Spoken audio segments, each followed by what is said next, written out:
Welcome to Factor Theory Live. I'm Steve Crawford. Skinwalker Ranch. Well, first off, it is December 1st, 9:50, 10 to 10 in the morning. And I was going to move the camera and show you guys, but yeah, we're getting lots of snow. Woke up at 6:30 this morning to my cat being a jerk and looked out the window, and it was a winter wonderland. So, kind of happy about that. It's looking like it's going to be a Christmas from hell because, I mean, no Christmas parties. There won't be company Christmas parties. There'll be no school plays. None of that stuff. All the stuff that we got to do when we were kids and that our parents and grandparents and that a lot of the seniors that are out there that are afraid, they got to do these things, but our kids should not be allowed to. I think it's time that people really stop being selfish and suck it up, Buttercup, because just because there's this little pandemic going on, you just don't even know what a pandemic is because it's certainly not what I'm seeing out in the streets. If there was a pandemic, we would all be locked down completely, totally still. The common cold and flu has not gone away. So just because you see someone coughing or sneezing or with a runny nose, that doesn't mean they've got COVID. It means they've got a cold. Cold and flu season every friggin' year. Remember all the flu shots you guys have been getting all these years? That's why. Because there's the cold and flu. COVID, if it's a real thing, they took the common cold, tweaked it a little bit so that Bill Gates could get patents. I think that's the word. Could get patents and copyrights and all that stuff. He owns the treatments. He owns the vaccines. 2 plus 2 is 4 in my world, people. That's all there is to it. I know most of you who are going to be watching this, whether live or later, you realize that's what's going on. And so I've been trying to, as it pisses me off, and all the stuff that Trump's going through.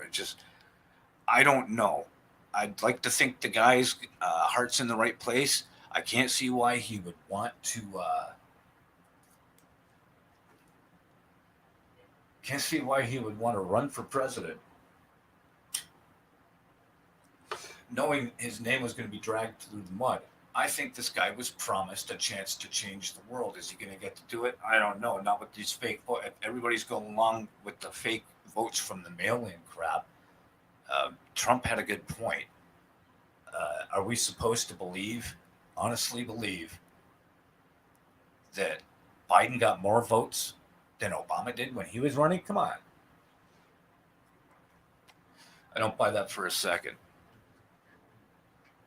So, like I said, I've been, like I was starting to say, I've been trying to watch a lot of, get back into the UFOs and paranormal and supernatural, even though you can't really, I can't even go on ghost hunts and that because the people I know are too damn afraid to hook up and go to these places, and homeowners aren't going to let you come in to do the hunts, to check for a haunting,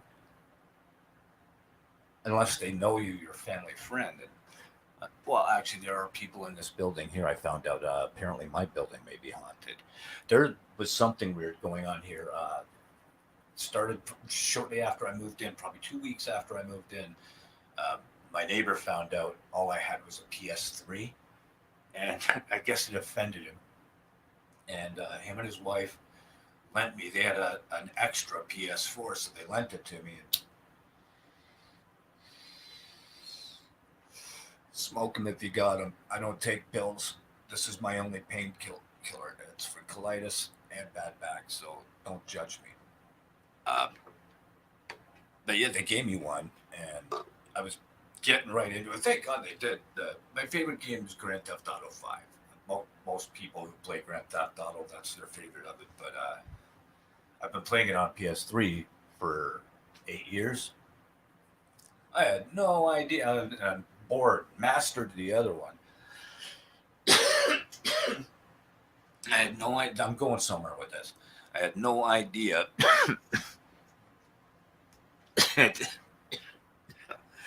Good stuff. Blue OG Kush. but I had no idea all the stuff that they had on the new version of it. It's been out for a few years already, so they got a brand new one coming out on the 15th of this month, a new heist that's being uploaded. Now, why do I talk and all this stuff? Because I was playing the game and I was holding the controller, just, all right on shooting people, killing everybody. And all of a sudden, it's like somebody went with their hand up underneath, let's see, up with their hand and knocked it out of my hand as I was playing. And I looked, I got three cats, right? So I'm looking and I thought it was them. They're nowhere to be found. I was out having a smoke in a smoking area with some of the people who live here, and I mentioned that, and they started going, "Oh yeah, so and so on the second floor, and somebody on the first floor, and it's all haunted and stuff." So I got to get another camera. I've got my recorders now, so all I need now really is a camera. And I may do a little if it turns out if I'm getting stuff, I may do a little documentary now that I got my new editing program about the ghosts in this building. I'm in the Niagara region, so this whole area, there was battles all over the place from the War of 1812 to 14. So I was trying to get into the paranormal and all that stuff, like I was saying, and watched this show on Skinwalker Ranch. Um, I wish I could remember the gentleman's name. Who he's been on a bunch of these shows, like Ancient Aliens. Wow, that's what you get when you smoke first thing in the morning. About Ancient Aliens and stuff like that. And I'm hoping the best is coming up. But every episode they had something pretty interesting going on there. And this guy was a believer. I think they got there, and it was like 20 minutes after they got there, shit started happening. So, and it was owned by, as most people know, by Robert Bigelow. But the background is UFO reports in the uh, Juanita Wintah Basin. I'm, I may be pronouncing that wrong, but Wintah Basin were publicized during the 1970s. Claims came out about the ranch. They first appeared in '96, Salt Lake City, Utah Desert News, and later in the alternative weekly Las Vegas Mercury as a series of articles by investigative journalist George Knapp, our buddy. Uh, these early stories detailed the claims of a family that allegedly experienced inexplicable, I hear that word everywhere on these shows, and frightening events after they purchased and occupied the property. Um, Quick side note, I was trying to get the StreamYard. I'm going through StreamYard, obviously.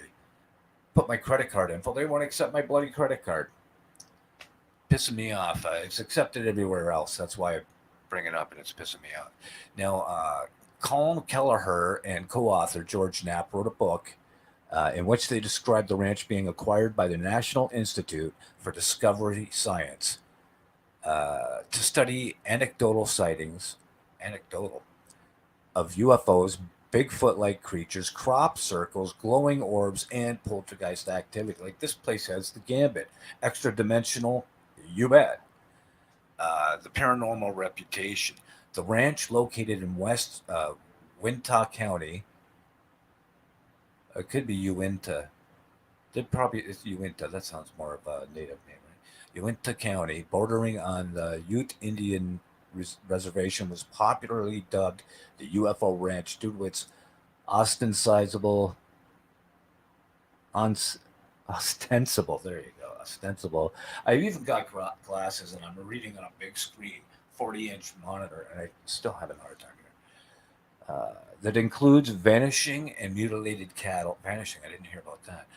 Sightings of unidentified flying objects or orbs, large animals with red piercing eyes that they say were unscathed when struck by bullets, and allegedly some of these things even made a sound like a ping you would hear on metal with the bullets bouncing off. Invisible objects emitting destructive magnetic fields and other things. Among those involved were retired U.S. Army Colonel John B. Alexander, who characterized the NIDSI effort as an attempt to get hard data using a standard scientific approach. However, the investigators admitted to difficulty obtaining evidence consistent with science published. Well, I really apparently Robert Bigelow had put out a report. They did a full report, but only a little bit of it was put out public. I can't even find that. So if anybody does watch this, and you know where those reports are that Robert Bigelow did with his NIDSI Foundation, if you could send the link to me, that would be fantastic. Cattle mutilations have been part of the folklore of the surrounding area for decades. When NIDSI founder billionaire Robert Bigelow purchased the ranch for 200,000. Wow, what a deal. And I bet you the people who sold it, they thought that was a great deal. They just wanted the hell out. And it was probably enough money for them to get a new house. Wow, 200,000 for that place. I'd be charging tickets, man. I'd be letting people come, enter at your own risk. You sign a form that you can't sue if anything happens to you on that property. But I'd be letting people come because people need. It'd be the perfect place to take a skeptic. There's always those people who don't believe. Now, I believe in ghosts and I believe in UFOs. I believe I've had my own encounters when it comes with UFOs, missing time, things like that. Can't prove any of it. It's been so long, it could have been a dream as far as I know. But I don't know, man. In 96, skeptic James Randi awarded Bigelow a Pegasus Award for funding the purchase of the ranch and supporting Johnny Mack's and Bud Hopkins' investigations. Randi called the effort a useless study of supernatural paranormal oracle. Like James Randi is just a retard. Like he was a good magician, but then he just became a debunker guy. Tried to Houdini was his idol, and Houdini was a debunker. Circumstances dictate different circumstances for each person. Some people may stay here when they die. Some people instantly go into the light. Some people go to hell. Some people go to heaven. Some people manifest in a different dimension. It's all different. Not one story is the same as the next. But these guys, you just want to bitch slap. There is way more evidence for things that are paranormal and supernatural, and by that I mean ghosts and UFOs and time travel. There's so much evidence to support that stuff, and theories about extra dimensions, you know, than there is of half the things. The theory of relativity, theory of gravity. They call these things laws. They're not. They're simply theories. Okay, so ownership is only documented back to 1934. From 34 till 94, Kenneth and Edith Myers owned the property. Then in 94, Terry and Gwen Sherman bought it, only lived there for 2 years when Bigelow picked it up. And then in 2016, he sold it to Brandon Fugel, Adamantium from Adamantium Holdings, and he's the one who's doing the Skinwalker Ranch TV show. Bigelow sold it for $4.5 million. Wow. Got it for $200,000 and sold it for.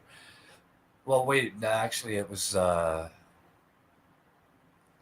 take a quick look back up here. It was sold for $200,000. Where was that? Okay. Yeah, Bigelow purchased it for $200,000 from Terry and Gwen, and sold it for $4. Wow, what a dick! Man. Well, I guess if you got it, flaunt it.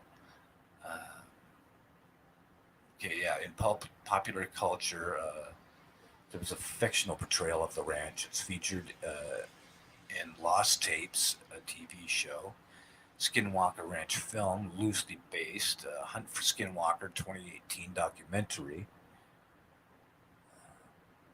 Portals to Hell, Strawberry River. It's the Strawberry River Inn. Okay. Project Blue Book. I'm going to have to look back at that. I don't remember them talking about Skinwalker Ranch. Ancient Aliens, of course. And The Secret of Skinwalker. Okay, that's got to be the show I'm talking about. television series on History Channel featuring a team of scientists and experts that use science, technology, and lasers, ground penetrating radar, and drone thermography as they search the property, attempting to explain claims of UFO sightings, animal mutilations, and paranormal events. Season one is 8 episodes. Now, I find it a slap in the face that they even call that a season. 8 episodes. These shows, I remember all my favorite shows, even just up to a year or two ago, used to be 20 to 24 episodes per season. Then the next season, I think it was like 26 for The Flash, season one. Then 24, 24, 20, 16, 8, and I think we got 6 this season, or maybe we did get 8. And this COVID shutting down production is just, oh, what a joke. It's hard. I try. It's hard to be into the news and everything because it just pisses me off. To me, all of it is absolute nonsense. Look up. You know what? I'll do it right now. Smithmunt Act. Okay, so this is Wikipedia, and this is what it says about the Smithmunt Act. The U.S. Information and Education Exchange Act of 1948, popularly called the Smithmunt Act, is the basic legislative authorization for propaganda activities conducted by the U.S. Department of State, sometimes called public diplomacy. I can't, all the times I heard that saying on for public diplomacy, that for when you've ever heard them say, "Oh, it's for public diplomacy," that's propaganda. So what you're watching was fake. Uh, it was introduced to Congress by Carl E. Hunt in 1945.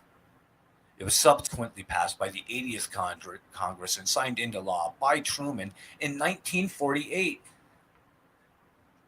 Smithmunt Modernization Act. Now, this was under Obama. In 2012, he went back and what do they call it? Well, he fiddled with a little more. It had to do with the NDAA Act. Now, it was amended, allowing for materials produced by the State Department and the Broadcast Board of Governors to be available within the United States. That means they made it legal for the news to lie to us on air. So it's extremely hard for me to get into anything. Even movies, video games, TV shows, I've just been, you know, my mind is like Meshuggah because of this crap. Now, Bigelow. This guy is an interesting character. He grew up in Nevada, attended Highland Elementary School, was at first exposed to science through witnessing from a distance a number of nuclear weapons tests. At the age of 12, he decided to get into space travel. Despite his limitations in math, he resolved to choose a career that would make him rich enough. Smart man. One day he could hire the smart people to do it for him. Now that's why I wonder, why is there not a Batman? I remember being a kid and thinking, when I grow up, I want to get rich. No, I obviously didn't follow through on that. But most people are like, yeah, I'm going to get rich and find a scientist guy who's really smart and inventor and buy him and get him to turn me into Batman. This is kind of what Robert Bigelow did. Batman of the paranormal scene. Um, he resolved it, yeah. And until then, he would tell no one, not even his wife, about his ultimate goal. In '62, he studied banking and real estate and graduated in '67. From the late '60s through the '90s, he was into commercial real estate, hotels, motels, and apartments. Um, Bigelow built approximately 15,000 units and purchased another 8,000. For most of his career, he held on to almost everything he bought. but unloaded just before the 2008 crash. Now, how did Bob know to unload just before that crash? Hmm. In 2013, he reflected on this. People just really want to throw money away. So that was lucky. That's kind of a stupid quote, but still. In 1995, Bigelow founded the National Institute for Discovery Science to research and advance the study of various fringe sciences and paranormal topics, most notably ufology. The organization researched cattle mutilations, the Black Triangle reports. I think those are ours, or they were ours. Uh, One version of them, and now we've got new ones. Ultimately attributing the latter to the military. Exactly, yes. The institute was disbanded in 2004. In 96, Bigelow bought the Skinwalker Ranch, 480 acres for 200,000. Wow.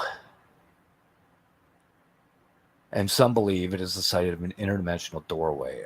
I think so, from what I've seen. I haven't been there. I'd love to be able to go, but I'm afraid if I just try to cross the border, I'll end up arrested. They do not like the things I talk about on my channels. Uh, for those of you who don't know, tune into revolution.radio every Sunday night at 10 p.m. Eastern in Studio A for Factor Theory Live. This week, I'll be having Mr. Rowe on as a co host, and supposed to be having Laura Eisenhower on very soon as well. And Niara Isley, I'm going to be doing a recorded interview with her. I just got to get back in touch with her. I'm really bad at it. The last time I forgot to get in touch with somebody, it was Stanton Friedman. He was going to do a podcast with me. I got in touch with him. He sent me a message saying, yeah, as soon as I get back from this conference I'm at. And he died at the airport on the way home from that conference. That's what happens when you drag your ass and procrastinate. Okay, so yeah, it's talking about. Okay, here we go. In '99, he founded Bigelow Aerospace. Because I was gonna say, because apparently he's like the only guy.